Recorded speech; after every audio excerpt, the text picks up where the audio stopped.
시골 마을의 새벽이 밝아왔습니다. 닭 우는 소리와 함께 영철이는 우르르 내려앉는 차가운 이슬방울 소리에 눈을 떴어요.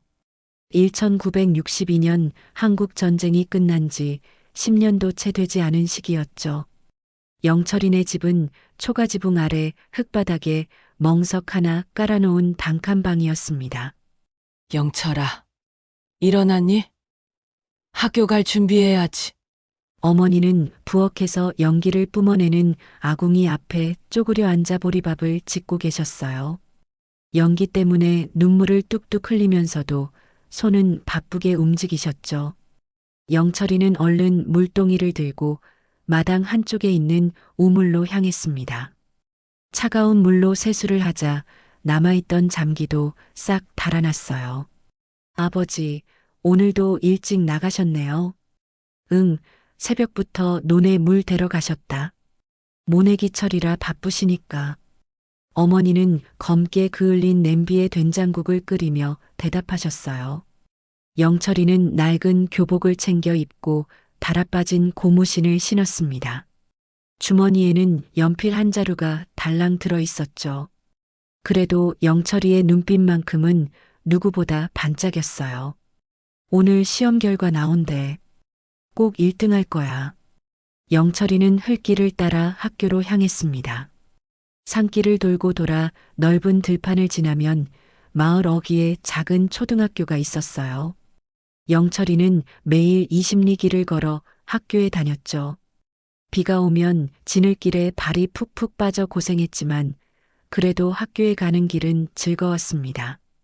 길가에 핀 민들레, 하늘을 나는 종달새, 논에서 일하는 마을 사람들의 모습, 모든 것이 영철이에겐 배움의 대상이었어요.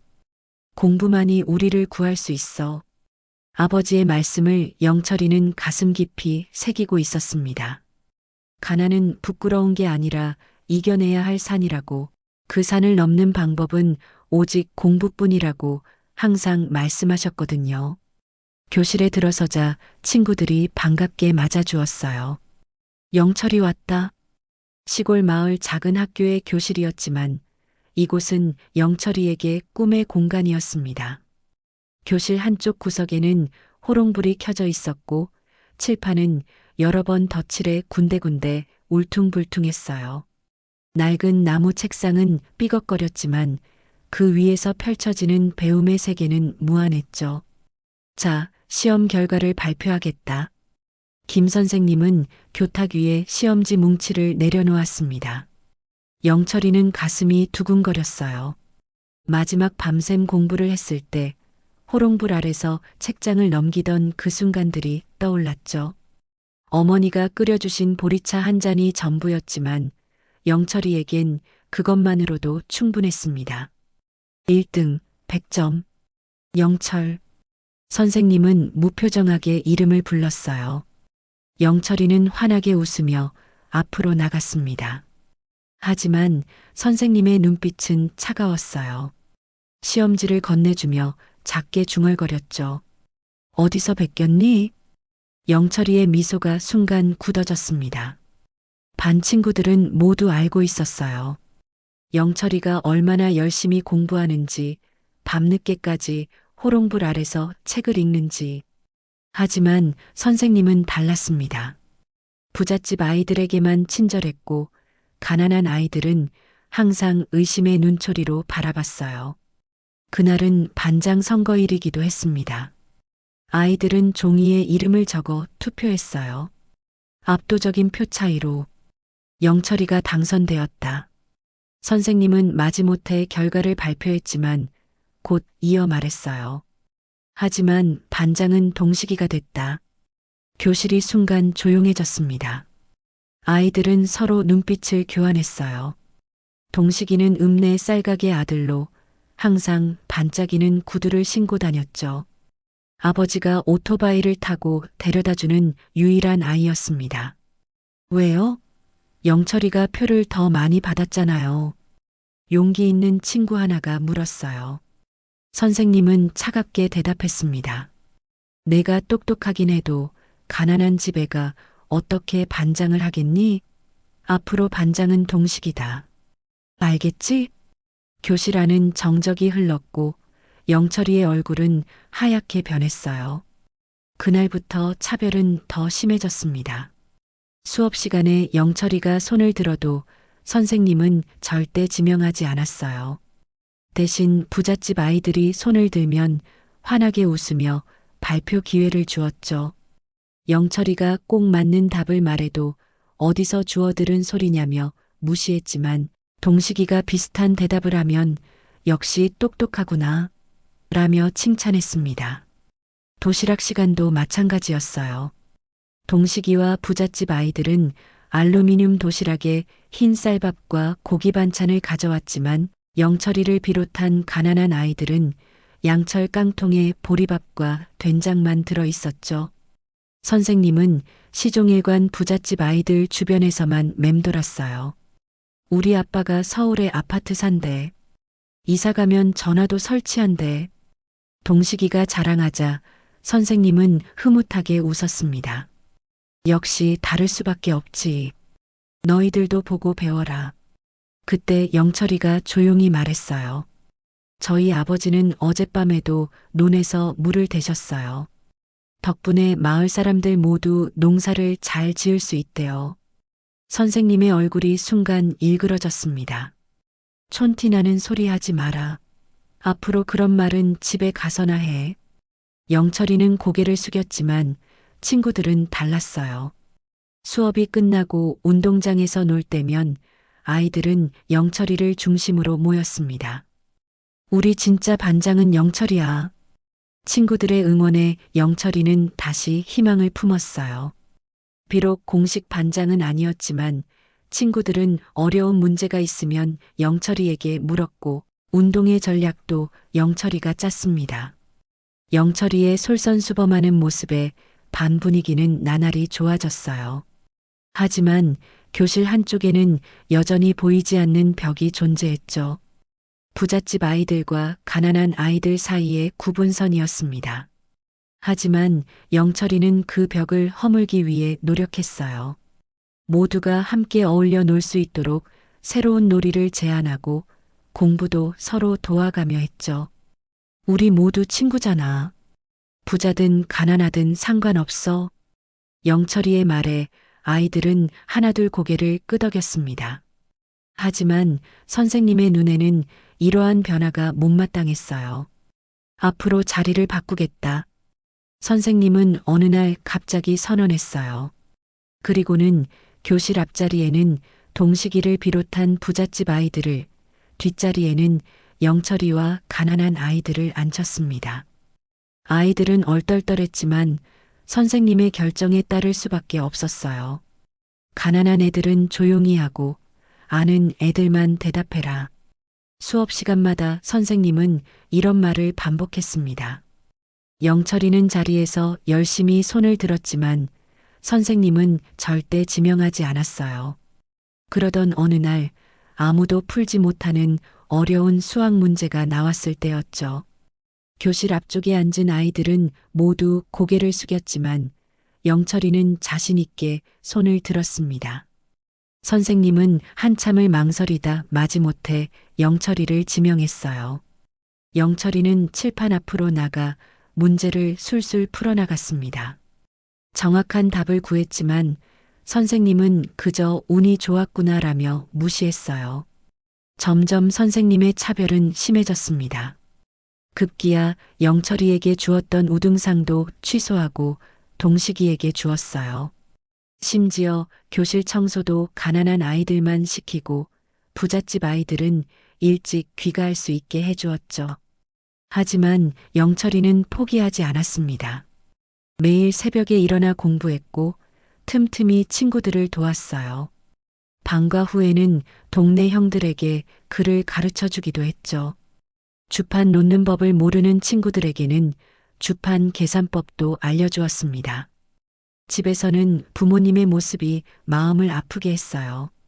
어머니는 빨래터에서 하루 종일 다른 집 빨래를 해주고 쌀 몇 대를 받아오셨고 아버지는 새벽부터 밤늦게까지 농사일을 하셨습니다. 재래식 화장실에서 퍼온 분뇨로 밭을 일구고 허리가 끊어질 듯 아파도 쉬지 않고 일하셨어요. 공부 잘하면 뭐하냐? 힘 있는 집 자식들이 다 가져가는 세상이야. 어머니는 밥상을 차리며 한숨을 내쉬었습니다. 하지만 아버지는 달랐어요. 그래도 배운 놈이 이겨. 영철아, 절대 포기하지 마라. 그날 밤 영철이는 호롱불 아래서 책을 펼쳤습니다. 책장은 군데군데 찢어졌지만 영철이의 눈빛에는 불꽃이 타올랐어요. 시간이 흘러 운동의 날이 다가왔습니다.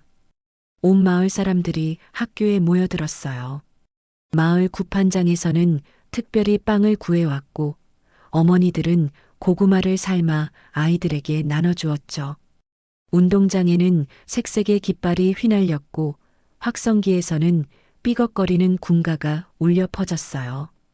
이번 운동회의 하이라이트, 릴레이 경주를 시작하겠습니다. 각 반마다 대표 주자를 뽑아야 했습니다. 선생님은 당연히 동식이를 내세우려 했지만 동식이는 달리기를 잘하지 못했어요. 아이들은 모두 영철이를 원했죠. 영철이가 우리 반에서 제일 빨라요. 아이들의 외침에 선생님은 난감한 표정을 지었습니다. 지켜보던 다른 선생님들과 학부모들의 시선 때문에 영철이를 대표주자로 내세울 수밖에 없었어요. 릴레이가 시작되었습니다. 영철이는 마지막 주자였어요. 다른 반이 앞서 나가고 있었지만 영철이에게 바톤이 넘어오는 순간 모든 것이 달라졌습니다. 맨발로 달리는 영철이었지만 그 속도는 누구보다 빨랐어요. 영철이는 1명, 2명 앞선 주자들을 따라잡았고 마침내 결승선을 가장 먼저 통과했습니다. 우리 반이 이겼다. 아이들은 환호성을 질렀고 학부모들도 박수를 쳤어요. 영철이의 부모님은 멀리서 자랑스러운 눈빛으로 아들을 바라보고 계셨습니다. 하지만 선생님의 표정은 여전히 굳어 있었어요. 운동회가 끝나고 시상식이 열렸습니다. 릴레이 우승팀에게는 학용품 세트가 부상으로 주어졌어요. 선생님은 상품을 들고 망설이다가 동식이에게 건네려고 했습니다. 그때였어요. 선생님, 우승의 주역은 영철이에요. 상품도 영철이가 받아야 해요. 용기 있는 친구 하나가 외쳤고 다른 아이들도 하나둘 동조했습니다. 선생님은 당황한 기색이 역력했지만 주변의 시선 때문에 어쩔 수 없이 영철이에게 상품을 건넸어요. 영철이는 그 학용품 세트를 소중히 품에 안았습니다. 깨끗한 공책과 연필, 지우개. 평소라면 감히 꿈꿀 수 없었던 보물들이었어요. 하지만 영철이의 행복은 오래가지 못했습니다. 다음 날 선생님의 차별은 더욱 심해졌거든요. 앞으로는 공부 잘하는 아이들과 그렇지 못한 아이들을 구분하겠다. 선생님은 교실을 완전히 둘로 나누었습니다. 앞쪽에는 부잣집 아이들을, 뒤쪽에는 가난한 아이들을요. 심지어 수업 내용도 달랐어요. 앞쪽 아이들에게는 어려운 문제를 가르치고 뒤쪽 아이들에게는 기초적인 내용만 반복했죠. 공부도 머리 좋은 애들이 하는 거지. 괜히 희망 품지 마라. 선생님의 말에 몇몇 아이들은 정말로 포기하기 시작했습니다. 학교에 오지 않는 친구들도 생겼어요. 하지만 영철이는 달랐습니다. 오히려 더 열심히 공부했고 친구들도 격려했어요. 우리도 할 수 있어. 함께하면 더 잘할 수 있어.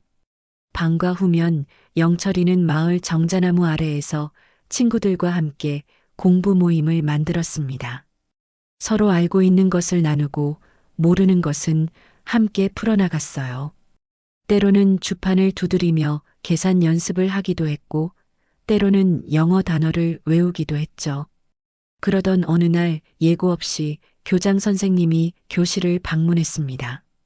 키가 크고 단정한 차림의 교장 선생님은 교실 분위기를 살피며 물었어요. 요즘 학급 분위기가 어떤가? 담임 선생님은 순간 당황하며 대답했습니다. 아주 질서정연합니다. 아이들이 모두 열심히 공부하고 있어요. 그러나 교장 선생님의 날카로운 눈은 이상한 점을 발견했어요. 교실이 둘로 나뉘어 있고 뒤쪽에 앉은 아이들의 책상은 앞쪽 아이들보다 낡고 오래되었다는 것을요. 왜 교실이 이렇게 나뉘어 있지? 담임 선생님은 더듬거리며 설명했습니다. 공부 수준에 맞게 아이들을 나눴습니다. 교장 선생님은 고개를 갸웃거리며 교실을 둘러보다가 뒤쪽에 앉은 영철이에게 눈길이 멈췄어요. 영철이의 책상 위에는 이해하기 어려운 고급 수학 문제집이 펼쳐져 있었습니다. 저 아이는 누구지? 영철이라고. 성적은 좋지만 가정환경이. 교장 선생님은 영철이에게 다가갔습니다. 영철이는 공손히 일어나 인사를 드렸어요. 안녕하세요, 교장 선생님. 뭘 공부하고 있니? 삼각함수요. 제가 읍내 도서관에서 빌려온 책인데 혼자 공부하고 있어요. 교장 선생님은 놀란 표정을 지었습니다. 삼각함수는 중학교 고학년 과정인데 초등학생이 혼자 공부하고 있다니요. 교장 선생님은 영철이에게 몇 가지 어려운 수학 문제를 내주었어요. 영철이는 단숨에 그 문제들을 풀어냈습니다. 정말 대단하구나. 너는 왜 뒤에 앉아 있니? 영철이는 잠시 망설이다 솔직하게 대답했어요. 저희 집이 가난해서요. 선생님이 가난한 아이들은 뒤에 앉으라고 하셨어요. 교장 선생님의 얼굴이 굳어졌습니다.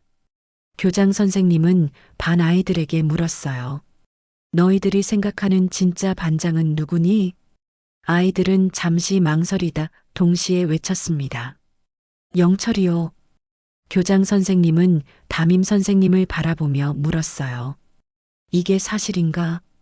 담임 선생님은 더듬거리며 변명했습니다. 아이들이 아직 어려서 판단력이 부족한 것뿐입니다. 저는 아이들의 장래를 위해. 하지만 교장 선생님은 단호했어요. 교사는 학생을 가르치는 사람이네. 가난하다고 차별해서야 되겠나? 교육자로서의 자격이 없구먼. 교실 안은 순간 정적이 흘렀고 담임 선생님의 얼굴은 하얗게 질렸습니다. 교장 선생님은 결정을 내렸어요. 오늘부터 이 반의 담임은 내가 직접 맡겠다. 그리고 진짜 반장도 다시 정하겠네. 담임 선생님은 말없이 교실을 나갔고 교장 선생님은 아이들에게 다시 물었습니다. 자, 이제 정식으로 투표하자. 너희들의 반장으로 누가 적합하다고 생각하니?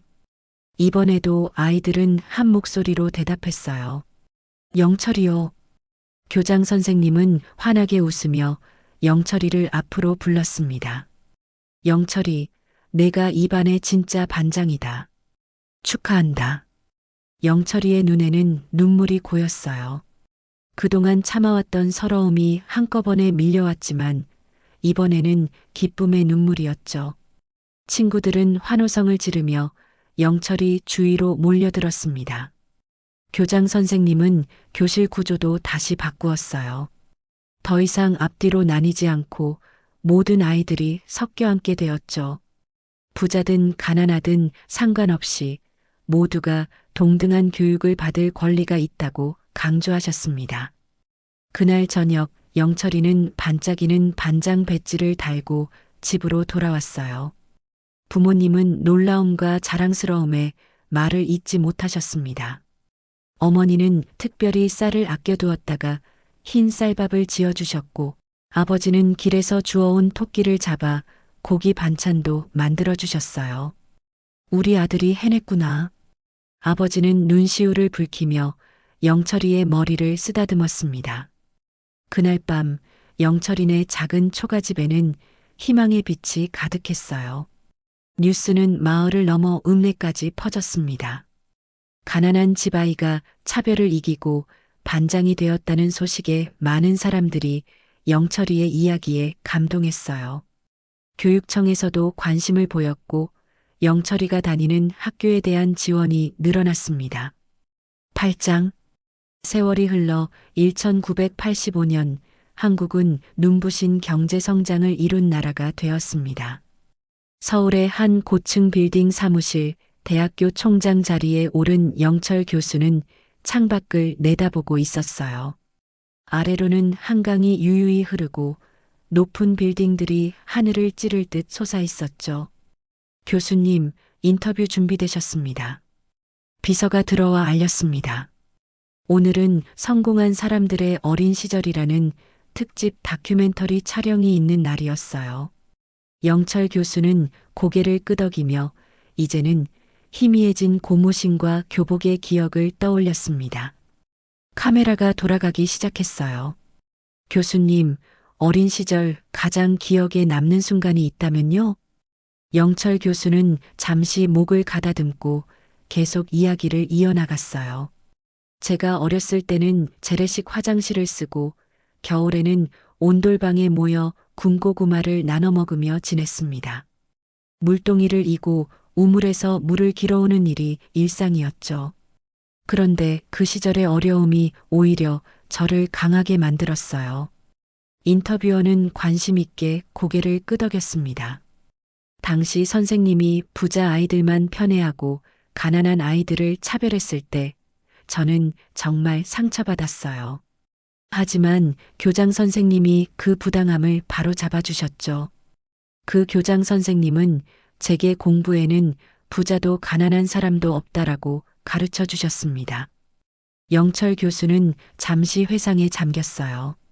가난했던 그 시절, 교복 한 벌 살 돈이 없어서 형의 것을 물려 입었던 기억, 비 오는 날이면 진흙탕 길을 걸어 학교에 갔던 기억이 떠올랐습니다.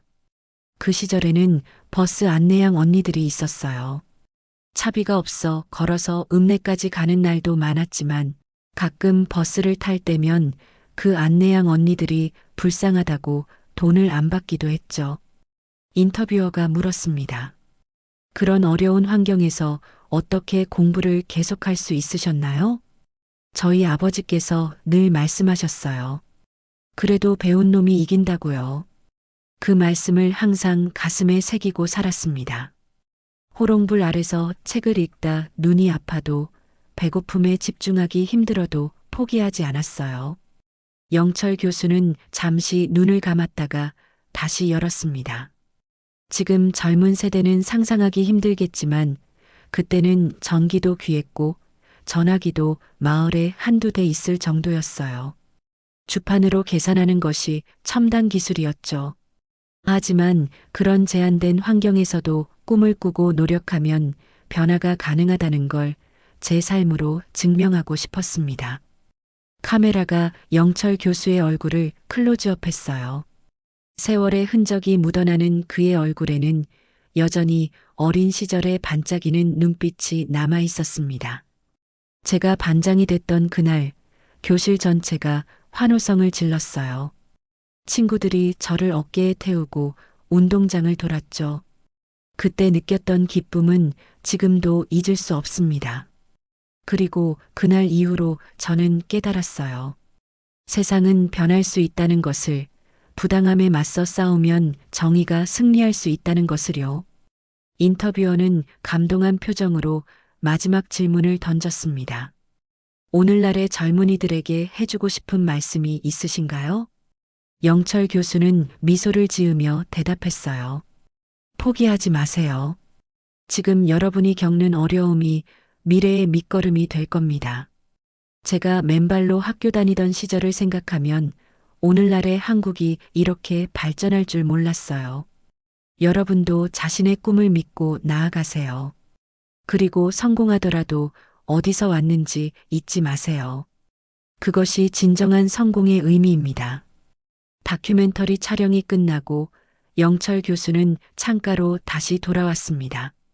그의 눈앞에는 현대화된 서울의 모습이 펼쳐져 있었지만 마음속에는 여전히 초가지붕 아래 호롱불 켜던 그 시절이 살아 있었어요. 책상 위에는 낡은 고무신 한 켤레가 놓여 있었습니다.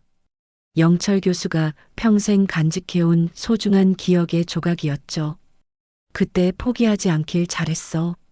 영철 교수는 작게 중얼거리며 빛나는 서울의 야경을 바라보았습니다. 한때 꿈꾸기만 했던 세상이 이제는 현실이 되어 그의 앞에 펼쳐져 있었어요. 가난했던 소년의 꿈이 이루어진 순간이었습니다.